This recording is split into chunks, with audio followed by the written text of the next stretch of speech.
Abençoados do Senhor, bom dia, boa tarde, boa noite. Não sei exatamente o horário que você está assistindo essa aula, mas nós estamos aqui para dar continuidade à nossa aula passada. Espero que você esteja bem, que sua família esteja bem, que tudo esteja bem no controle de Deus. Sabemos que Deus está no controle de todas as coisas e nada foge ao seu olhar. Então, nesse dia, eu quero louvar a Deus pela sua vida, louvar a Deus por essa ferramenta que Ele nos dá para estarmos juntos, louvar a Deus pelo Centro Missionário Ágape e por tudo que Deus tem feito em nossas vidas nesse dia. Na última aula, eu pedi que vocês fizessem um exercício, que vocês pudessem estar interagindo. Então, eu peço que também nessa aula vocês possam interagir, possam fazer as suas perguntas, possam meditar conosco nessa disciplina tão importante para a vida do crente, que é vida cristã. Né? E nessa hora vamos orar. Pai, em nome de Jesus, nós louvamos o seu nome, agradecemos ao Senhor por estarmos juntos, Senhor Jesus, nessa disciplina. Espírito Santo vem nos ensinar, vem nos instruir sobre todas as coisas, vem falar aos nossos corações, vem fazer de nós instrumentos teus nesta hora, Senhor. Ó Deus amado, que o objetivo de te conhecer e de andar contigo possa ser alcançado por nossas vidas. Em nome de Jesus, nós te agradecemos e te louvamos pelo privilégio de te servir, pela tua graça que nos acompanha, Senhor. Nessa hora nós te pedimos, toma a direção de todas as coisas, repreenda toda retaliação e tudo aquilo que possa vir impedir, ó Deus, de estarmos juntos, entendendo a tua palavra, em nome de Jesus. Amém, queridos? Na última aula, nós falamos sobre os desejos de Deus, sobre o que é uma vida cristã, fizemos aquele resumão da nossa primeira aula. E nessa aula agora, nós vamos revisar um pouco do que é oração, do que é estar em comunhão com a palavra, né, o que é uma vida cristã com Deus na família, na sociedade, na vida pessoal. Então, vamos lá. As bases da vida com Deus. Porque lembre que nós falamos que vida cristã é como uma construção tem uma base, e assim também a vida cristã. E quais são essas bases? A oração, a palavra, o jejum, o amor e a esperança. Então, essas são as 5 bases, as 5 colunas da vida cristã. Oração, palavra, jejum e amor e esperança. Por quê? Porque sem essas bases, nós não podemos ter uma vida cristã saudável, não podemos ter uma vida cristã de acordo aos princípios bíblicos. Por quê? Porque a oração é aquilo que nos leva a Deus, é aquele momento que nós temos de intimidade, de falar com Ele, sabe, de ser sincero, de apresentar as nossas causas, de adorá-lo. A palavra é Deus falando conosco, é nos instruindo, é nos dizendo, vai por esse caminho, não vai por esse caminho, siga as minhas instruções. O jejum é aquilo que santifica o nosso espírito, aquilo que vivifica a nossa comunhão com Deus. O amor é aquilo que nos move, é aquilo que nos faz viver, porque sem amor a gente não consegue suportar as aflições da vida, não consegue suportar os relacionamentos e não consegue nos manter dentro do padrão cristão, daquele que Deus quer para nós. E a esperança é a fé que nos move, é a fé que nos faz crer que tudo isso aqui vai passar, que o sofrimento vai passar, que tudo isso vai ficar para trás, que nós teremos um corpo de glória e poderemos estar juntos com o nosso Pai, com o nosso Rei Jesus, onde não haverá nem dores, nem prantos e nem ranger de dentes. Então, esses são os 5 pilares da vida com Deus. As bases da vida com Deus.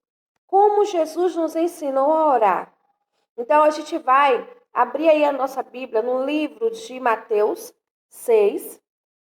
Por quê? Porque no livro de Mateus, a gente vai ter aí 2 vertentes da vida com Deus.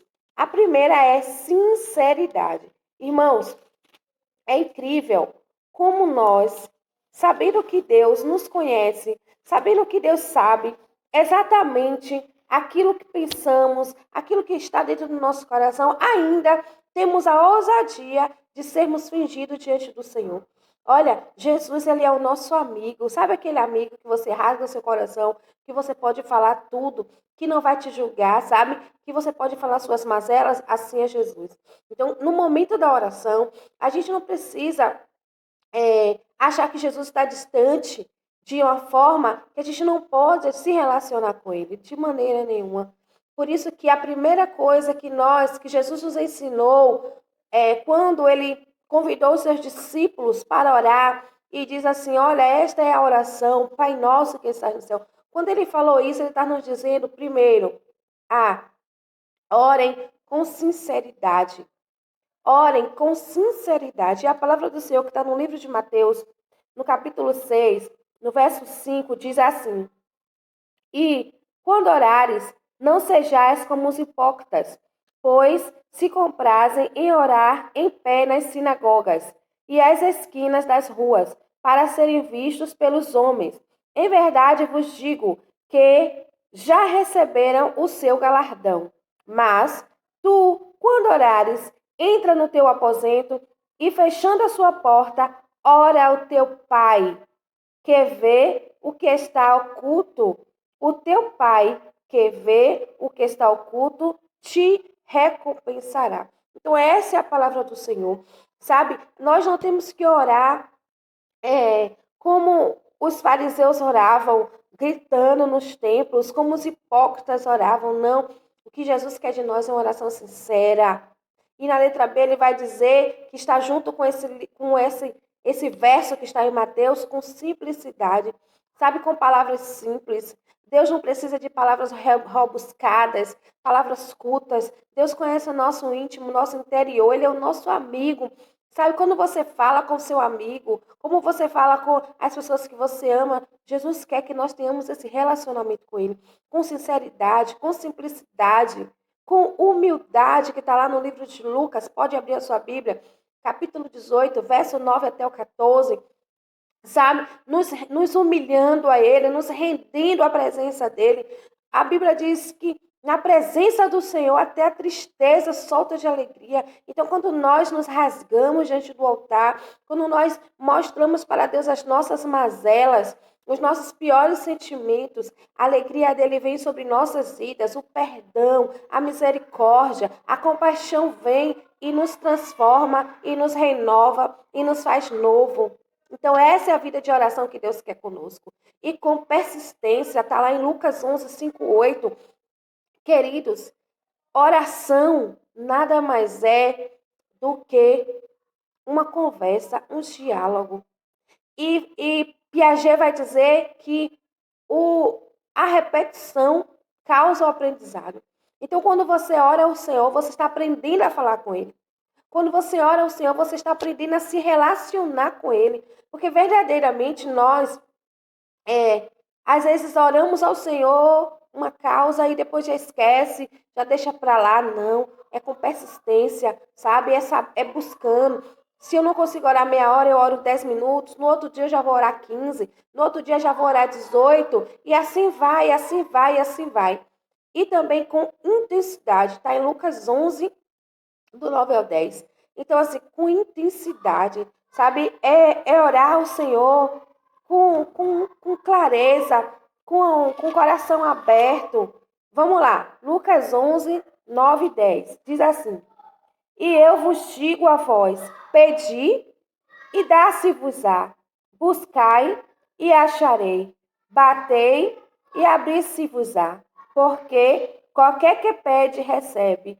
E a quem busca, acha. E a quem bate, abrir-se-lhe-á. É com intensidade, sabe? É buscando. A Bíblia diz, buscai ao Senhor enquanto se pode achar. Hoje, nós ainda podemos levantar a nossa voz e as nossas mãos e adorar ao Senhor, mas virá um tempo em que a gente não vai mais poder fazer isso. Por isso nós precisamos hoje buscar o Senhor com sinceridade, com simplicidade, com humildade, com persistência e com intensidade, sabendo que Ele nos conhece no mais profundo. Então não podemos de de jeito nenhum estar em fingimento com o nosso Deus, não com Ele. Com Ele nós temos que ser sinceros, abrir o nosso coração, porque Ele nos conhece.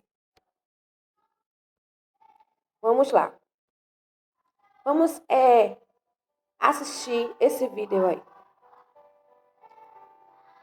O que é mais importante na vida cristã? Certo dia um discípulo perguntou ao seu mestre: Mestre, o que é mais importante na vida cristã? A prática da oração ou a leitura bíblica? O mestre, depois de refletir um pouco, respondeu ao discípulo: O que é mais importante para um pássaro? A asa direita ou a asa esquerda? O discípulo, depois de pensar um pouco, disse ao seu mestre: Mestre, ambas as asas são importantes, porque se uma vier a faltar, certamente ele não poderá voar. O mestre então concluiu dizendo ao seu discípulo: Na vida cristã é da mesma forma. Tanto a prática da oração quanto a leitura bíblica são indispensáveis para aqueles que desejam avançar em seu relacionamento com Deus. Pense nisso e até o próximo 50 segundos de graça. Amém, queridos? Amém, amados? Nessa ilustração você pode ver que em um avião, o que é mais importante? A asa direita ou a asa esquerda? A gente nunca viu e nunca vai ver um avião voar apenas com uma asa. Precisa dos dois para ter um equilíbrio. Assim é a vida cristã.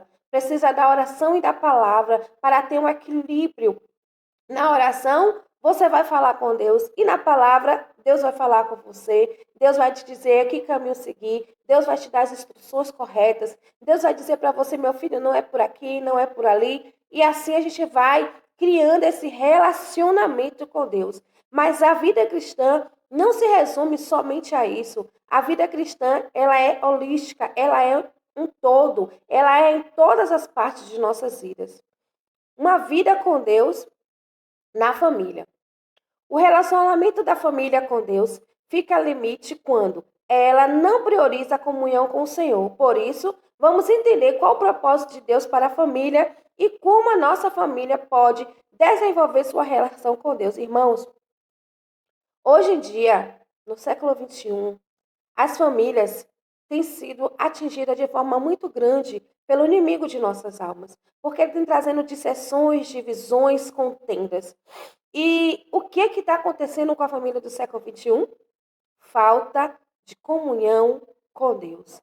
Falta de relacionamento com Deus. Falta de oração em comum. Falta de jejum. Falta de comunhão à mesa.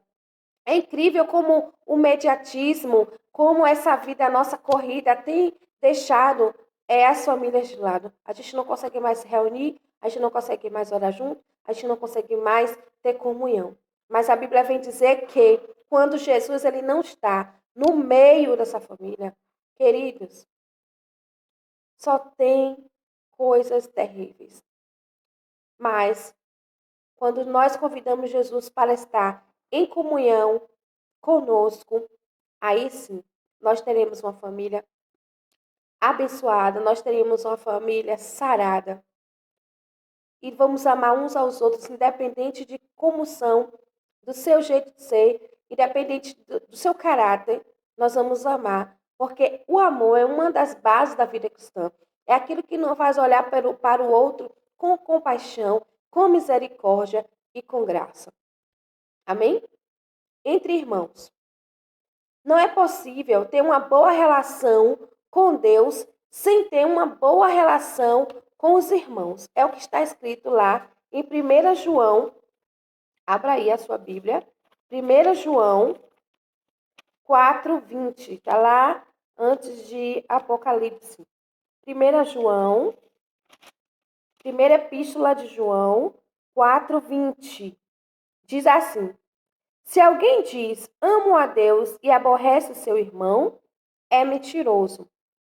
Pois quem não ama seu irmão, a qual o viu, como pode amar a Deus a quem não viu? Então, amados, isso é muito sério.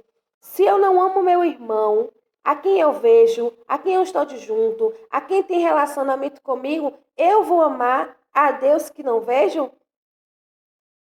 Não vou. E hoje em dia as relações têm sido frustradas, quebradas pela falta de amor, pela falta de empatia, sabe? Pela falta de diálogo, de relacionamento e compaixão. E Deus, ele preza isso. Deus preza que tenhamos uma boa relação com os nossos irmãos. Na igreja, antes da fundação do mundo, o propósito de Deus sempre foi a igreja. Está lá em Efésios, em Pedro e Apocalipse. Ficamos admirando os primeiros discípulos e pensamos se seria possível ver tudo aquilo entre nós hoje. É bom sabermos que nunca foi intenção de Deus que as coisas estivessem como estão. Deus nunca intencionou essa decadência espiritual em que se encontra a dita igreja de hoje. Então, Deus, ele sempre quis, sempre zelou pela comunhão da igreja. Deus sempre zelou para que a igreja vivesse, desde os primeiros cristãos, em comunhão. Mas, infelizmente, a igreja do século XXI está uma igreja dividida. Há dissensões, há preconceitos dentro da igreja do século XXI. Mas Deus, ele não fez a igreja para andar dessa forma. Mas, infelizmente, nós estamos vivendo numa sociedade egoísta, egocêntrica, sabe, que só olha para si, que só quer o seu bem-querer e que não tem olhado para o outro. Mas Deus nos chama a atenção, pois uma vida cristã saudável, uma vida cristã sadia, precisa passar por isso. Precisa passar por um bom relacionamento dentro das nossas igrejas. Irmãos, é incrível como o inimigo tem colocado facções dentro da igreja, fofoca, sofisma. Rejeitamos isso em nome de Jesus. Nós precisamos ter uma vida saudável, uma vida cristã saudável, uma vida cristã onde nós podemos dizer ao outro: pode vir na minha casa para orarmos. A Bíblia diz: quando vos reunis, reuni-vos para orar, para salmodiar, para cantar louvores ao Senhor, com tímpanos e louvores e palmas. Mas não, hoje em dia as igrejas têm se reunido, irmãos, para falar do outro, para fazer facção, para fazer picuinhas. Em nome de Jesus, está repreendido em nome de Jesus isso, porque nós somos santos e como os santos que somos, filhos de Deus, vamos andar em comunhão dentro da nossa igreja. Na vida pessoal. Primeiro, ter sempre presente que o corpo é do Senhor e, portanto, sagrado. Isso está lá em 1 Coríntios 6,13. Ter cuidado com os olhos, cuidar com a imaginação, especialmente quando se está só. Cuidar com as palavras sugestivas ou de sentido duplo. Irmãos, eu quero dizer algo muito interessante para você, queridos alunos.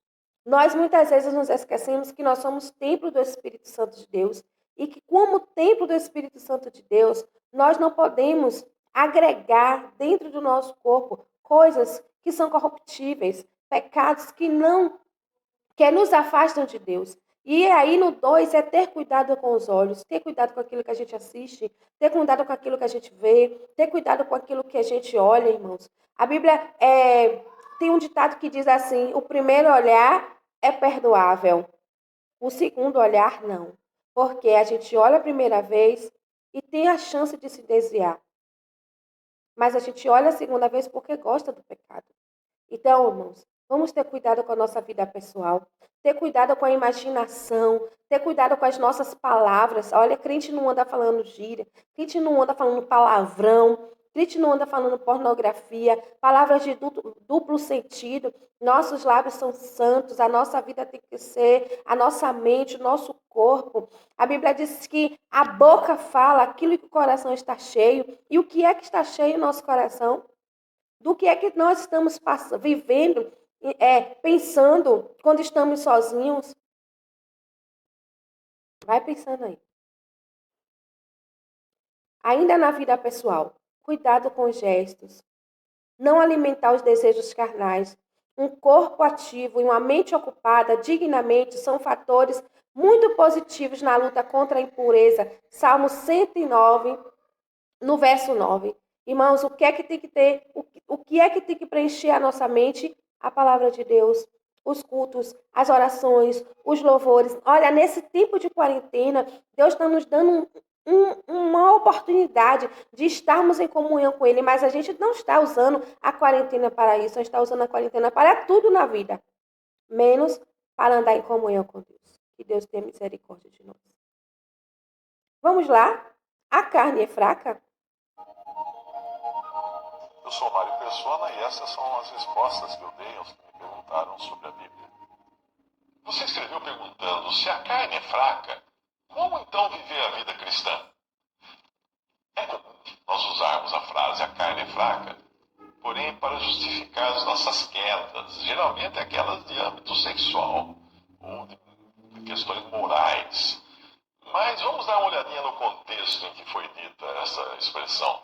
E levando consigo Pedro e os 2 filhos de Zebedeu, começou a entristecer-se e a angustiar-se muito. Então lhes disse: a minha alma está cheia de tristeza até a morte. Ficai aqui e velai comigo. E indo um pouco mais para adiante, prostrou-se sobre o seu rosto, orando e dizendo: meu Pai, se é possível, passe de mim este cálice. Todavia não seja como eu quero, mas como tu queres. E voltando-se para os seus discípulos, achou-os adormecidos, e disse a Pedro: então nem uma hora pudesse velar comigo, vigiai e orai, para que não entreis em tentação, em provação. Na verdade, o espírito está pronto, mas a carne é fraca. Isso está em Mateus 23, 37 a 41. Existe uma diferença enorme entre o episódio onde o Senhor Jesus fez o comentário, usou a expressão "a carne é fraca", para os seus discípulos, e a realidade vivida hoje por um verdadeiro salvo por Cristo. Primeiro, o contexto não era de estarem os discípulos sujeitos a alguma tentação da carne, sedutora demais para eles resistirem. Nada mais longe dessa ideia. O Senhor havia apenas pedido que eles vigiassem e orassem, visto que a hora de Jesus ser preso e entregue à morte se aproximava. Eles bem que queriam vigiar e orar, mas a fraqueza do corpo físico os levou a dormir. O cansaço, a carne ali estava fraca de cansaço, não de ser incapaz de resistir a alguma tentação externa. Eles estavam fracos de cansaço. Se existe uma lição a ser aprendida da passagem, é que o homem, no seu estado natural, é incapaz de cumprir a vontade de Deus, porque a carne é fraca. O pano é velho para receber remendo novo. O odre é ressecado demais para conter vinho novo. Além disso, o homem é da terra e o Senhor do céu, o que torna um e outro incompatíveis por natureza. Portanto, nenhum verdadeiro cristão hoje, nascido de novo, habitado pelo Espírito Santo, pode usar o argumento "a carne é fraca" como desculpa por ter caído em uma tentação. Ele pode até admitir que o seu velho homem, a carne, não pode agradar a Deus, não consegue agradar a Deus. Mas esse é outro assunto. Veja a condição dos discípulos do Senhor antes da cruz. A carne ainda não havia sido completamente exposta e julgada, porque isso aconteceu na cruz, quando Deus colocou um fim no homem, no seu estado natural. Além disso, o Espírito Santo, que é o poder para o crente andar segundo a vontade de Deus, ainda não tinha descido para habitar no homem. Os discípulos do Senhor, sem dúvida, eram nascidos de novo, isto é, tinham em si a vida divina, sem a qual nem sequer poderiam estar interessados nas coisas do céu, exceto Judas, que tinha sua própria agenda. Mas a nova vida nada pode fazer em um corpo de carne fraca por natureza, e sem o Espírito Santo habitando nele. É só pelo Espírito Santo que o homem está capacitado, no sentido de energizado com poder, para agir segundo a vontade de Deus. No Antigo Testamento e em ocasiões especiais nos Evangelhos, o Espírito Santo energizou, por assim dizer, os servos de Deus. Mas depois de Pentecostes, em Atos 2, o Espírito Santo de Deus passou a habitar em cada crente individualmente. Mas se os discípulos não tinham esse poder naquele momento, por que o Senhor ordenou que orassem para não cair em tentação? O que ele exigia deles era dependência e não confiança naquilo que eram ou tinham, isto é, no velho homem. Pedro era um que sempre confiava em sua própria capacidade. Nós vimos no que deu. Depender de Deus era o que eles precisavam.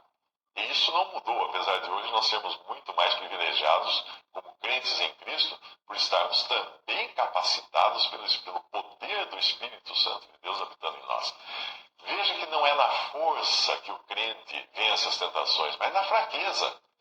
Em 2 Coríntios 12, de 9 a 10, está escrito: e disse-me, Paulo está escrevendo, e disse-me, A minha graça te basta, porque o meu poder, o poder de Cristo, se aperfeiçoa na fraqueza. De boa vontade, pois, me gloriarei nas minhas fraquezas, para que em mim habite o poder de Cristo. Por isso eu sinto prazer nas fraquezas, nas injúrias, nas necessidades, nas perseguições, nas angústias, por amor de Cristo, porque quando estou fraco, então sou forte. As pessoas costumam dizer, a carne é fraca, por isso eu não consigo resistir. Mas Paulo teria dito, que bom que a carne é fraca. Assim eu não preciso me apoiar nela para resistir, mas em Cristo Jesus. Amém, queridos? Amém. Glória a Deus. Então, assim, tem um pastor que diz assim, ó, a carne é carne e a carne é carne. Então, assim, a gente precisa entender que aquilo que fortalece a nossa vida é a oração, é o jejum e a palavra do Senhor, para não cairmos em tentação, para não andarmos em pecado. Então, que Deus nos abençoe e que Deus tenha misericórdia de nossas vidas. Como é que eu sou na sociedade? Na sua primeira ilustração, Jesus Cristo compara o cristão como sal. E sal tem duas importâncias na vida. A primeira importância do sal é dar sabor aos alimentos. Há certo tipo de alimentos que são muito desagradáveis ao nosso paladar se não tiver aplicação do sal. Assim, naqueles dias como nos dias atuais, o sal era e é considerado um ingrediente de suma importância, muito essencial na cozinha. Assim sendo, como Cristo revitalizou e trouxe um gosto à vida do cristão, também cada cristão, por sua vez, deve fazer o mesmo pela vida de outros por meio do Evangelho de Jesus Cristo. Nós também somos o quê? Luz do mundo. Na sua segunda ilustração, Jesus compara o cristão com a luz. Todos sabem da importância da luz. Jesus Cristo se declarou uma vez dizendo: eu sou a luz do mundo. Então, o nosso papel na sociedade é como a gente viu lá nos desejos de Deus, é ser sal e luz do mundo. Para isso fomos chamados, para sermos testemunha viva daquele que foi, que é e que sempre será Jesus Cristo de Nazaré. Assim, os cristãos são como uma cidade edificada sobre o monte. Goste ou não, os cristãos estão expostos perante o mundo o tempo todo. Então, nós somos a carta viva, Paulo já diz, né? Dos ímpios, dos gentios. Nós somos, as pessoas vão olhar para nós e sempre vai buscar de nós uma resposta, sempre vai buscar de nós uma atitude que condiga com aquilo que a gente prega, com aquilo que a gente acha que é verdade, com aquilo que a gente diz, daquilo que a gente exige para o outro. Nós somos a carta viva de Cristo na terra, sendo luz do mundo. Não se pode mais escapar dessa missão de influenciar essa cultura desviada de Deus. Os cristãos têm que se tornar referencial, trazendo luz e levando os homens afastados de Deus por meio do pecado a encontrar o caminho através da pregação do Evangelho de nosso Senhor Jesus Cristo. Então, amados, encerrando essa aula de hoje, eu quero dizer que nós possamos revisar aquilo que nós estamos, a nossa forma, a nossa maneira de estarmos diante da presença do Senhor. Que nós possamos ser sal e luz para o mundo. Que nós possamos ter um relacionamento com Cristo. Que nós possamos ter um relacionamento com Deus mais sincero, mais íntimo com Ele. Que a nossa vida cristã possa ser referência para aqueles que estão ao nosso redor. Eu quero dizer que nós temos aí um exercício que seria para ser entregue hoje, que é justamente o nosso estudo dirigido. Vocês vão me entregar isso até a próxima quarta-feira via e-mail. Meu e-mail está aí na frente, todo mundo já tem. Então, via e-mail, mande para mim via e-mail esse exercício até a próxima quarta-feira, ok? Então, eu vou estar aguardando. Como sempre eu digo, orem, leiam a palavra, busque ao Senhor. Não permita que o inimigo permeie sobre a sua mente. Não se desespere. Esse momento vai passar. Jesus está no controle de todas as coisas. Breve vamos estar juntos novamente. Não perca tempo. Ganhe esse tempo tendo comunhão com Jesus cada vez mais. Oremos. Pai, obrigado por esse momento. Que o Senhor, em nome de Jesus, nos abençoe. Que o Senhor nos ajude, Senhor, a ter uma vida cristã saudável. Que sejamos, Senhor, verdadeiramente teus imitadores. Ó Senhor, e que o teu Espírito nos ajude, Senhor, a discernir aquilo que vem do Senhor e o que não vem. Que possamos, Senhor, ser sal e luz para essa geração, na sociedade, na família, na igreja, Senhor, e para conosco mesmo. Em nome de Jesus, nós te agradecemos. Amém. Amém? Beijo, saudade de vocês. Até a próxima aula. Não esqueçam de estudar. Cheiro!